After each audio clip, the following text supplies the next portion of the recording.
Hello, it's Sarah from Hardcover Hearts, and I'm here with my week of reading wrap-up. This is where I talk about the books that I read last week, the books that I'm currently reading, and what I could potentially read next week. So we said goodbye to Victober. Today is the 1st of November, so we look ahead to Nonfiction November and to also novellas in November, two kind of read-alongs challenges that I'm super excited to participate in. Because my Victober was so phenomenal, I have very lofty goals for what can happen in November. I put a whole video up yesterday, which I gushed about everything that I felt about Victober and how amazing it was. So I'm going to go really quickly through the books that I finished, since a lot of them were those Victorian books, with a Gone with the Book completion.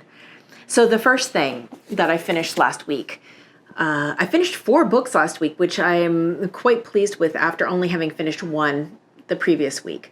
That's how it goes, right? This is The Way We Live Now by Anthony Trollope. My first Trollope. Wonderful book. I will absolutely read more Anthony Trollope. Found it so easy to read, so easy to kind of dive into. Loved the setting, loved the characters. Really, really great. I will be invested in more time with his work moving forward. North and South by Elizabeth Gaskell. Absolutely remarkable. This might be my favorite classic that I've ever read. This is definitely the most satisfying ending I've ever experienced in a book, period. The writing, the nuance, the depth, where it went, I really thought it was going to go in different directions than it ended up taking. So pleased, absolutely loved it. And now I've heard that as much as I love this, I might actually like Wives and Daughters more.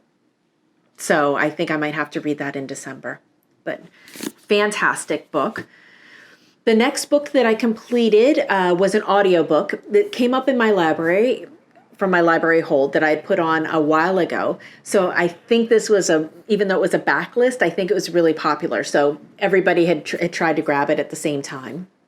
It was Bellman in Black by Diane Setterfield. I enjoyed it. I thought it definitely had all of the spookiness, all the setting and writing. All of that was great. I just had a sense of what was happening and saw the ending, saw where it was going, and just didn't. I wanted it to. I kind of wanted it to pick up the pace a little bit. So because I'd guessed where it was going and what had happened, I wasn't as invested. I wasn't as in love with it as I think I could have been or would have been otherwise. It wasn't a bad book. It definitely got me in the fall, autumn, gothic kind of feels. So that was fantastic. I think my favorite book of hers is still going to be The 13th Tale, which was the first one I'd ever read from her. But happy I read it nonetheless. I gave it a 3. And then lastly, for Gone with the Book. So Mel at Mel's Bookland Adventure had put together this Gone with the Book challenge or read along, and it's happening in the 3 months. September, October, and November. They're the very last week. And it is to read the era after Victorian era, so up to the 1950s, so 1901 to 1950s.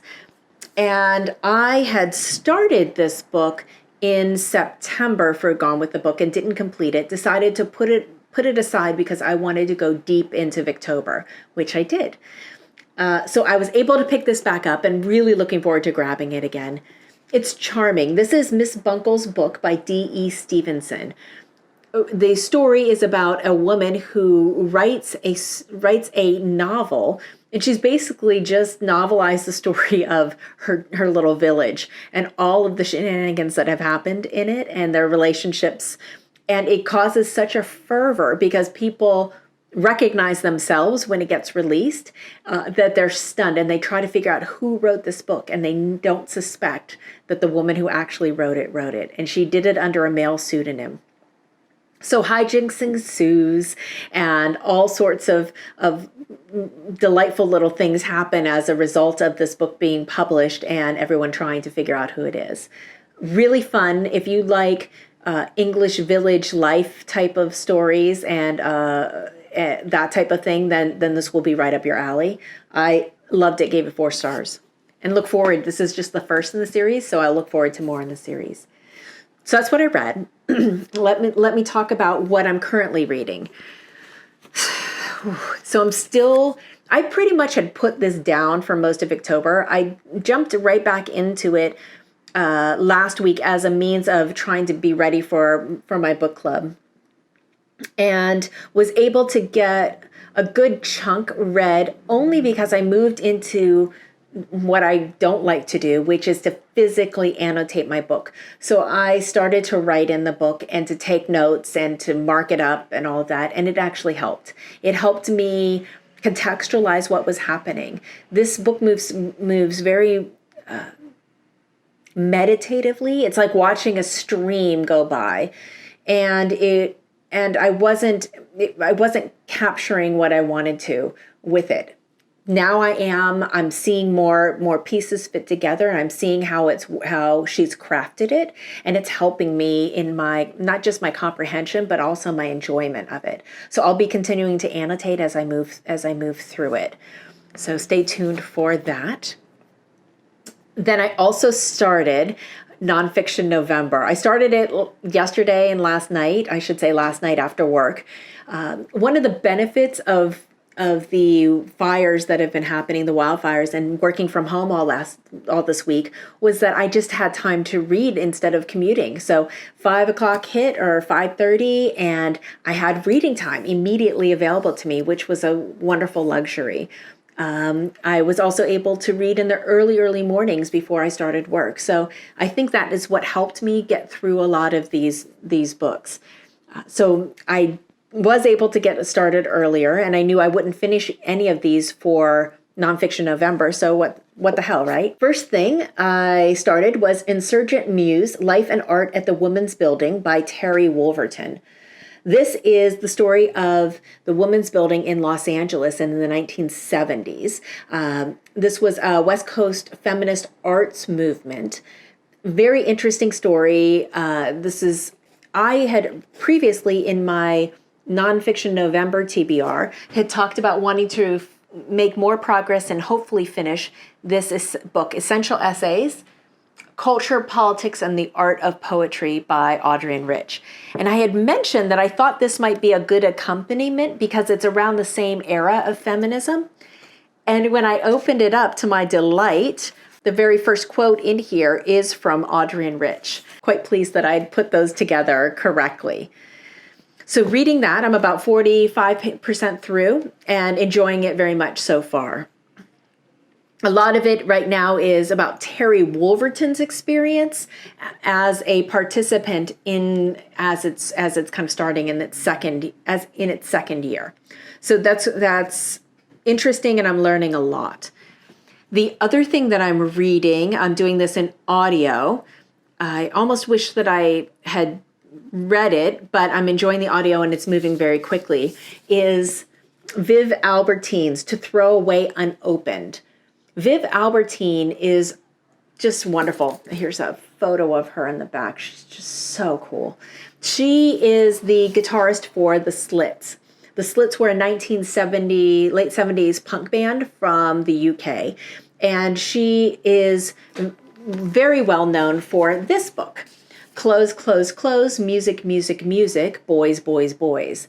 And in this, she kind of takes you through how she arrived at punk, how she started a band, her whole journey through the punk scene into wanting to have a marriage and wanting to have a child, getting married, and then feeling unfulfilled after the birth of her child, and feeling and wanting to understand her role as an artist in this new kind of suburban life that she had, and what did it look like for her. What I love about Viv Albertine is that she has taken very unconventional paths through her life, and she's very raw and open in sharing that she doesn't know why she didn't figure things out earlier, but you learn so much as you kind of stumble through her life with her. And her writing is just really good. In this book, she's talking about the death of her mother and things that she learned about her mother and her estranged father through this process, and about herself and her daughter through this process. It's wonderful, wonderfully written, so emotional, really interesting. And I just love being in her mind. I just love listening to her. I just think she's a fantastic, fantastic woman. And I was able to meet her when she came out for the last Bay Area Book Festival. She signed my book and actually gave me some ideas of places to shop in London for fashion used stores. So I might try to see if I can swing it when we try to go a little later. So that's exciting. And then another thing that I'm going to try to get to read a little bit at a time because it's such a joy, and I just want to study it and live with it a little bit. This is my copy of Hey Bert from our own Roberto Pastore. Yay! I'm so excited. So I read the very first poem. He had put it up on Instagram, and I read it, and it kind of took my breath away, and it just evoked so much emotion in me. And I think I've mentioned before, like, I don't always get poetry. Well, I got that poem. I don't know if I got it in the way that he intended it to, but it made an emotional wallop on me. So very excited to just slowly take this all in and I'm thrilled. I'm thrilled to have it, and to have a copy that they sent me is just a joy. Thank you, Bert. And then what I could read. So I'll be pulling from this. I'm just going to leave it up here because I'm just going to start pulling from it. This is my nonfiction, and then this is my novella grouping. I put photos of both on Instagram, and I did 2 videos, I'll link to them below, of my piles of possibilities. Thank you, Kazan, for that phrasing. I'll put those links in below because that's where I'm going to be diving from. I'm so excited. I've been wanting to read so many of these books for so long. To finally have the opportunity to just focus on it is a delight. So that's it. I am really excited to see everybody else's week of reading, see how your Victober ended and what you're starting out of your Nonfiction November and your novellas in November. So that's it. Thank you so much, and we'll talk to you later. Bye.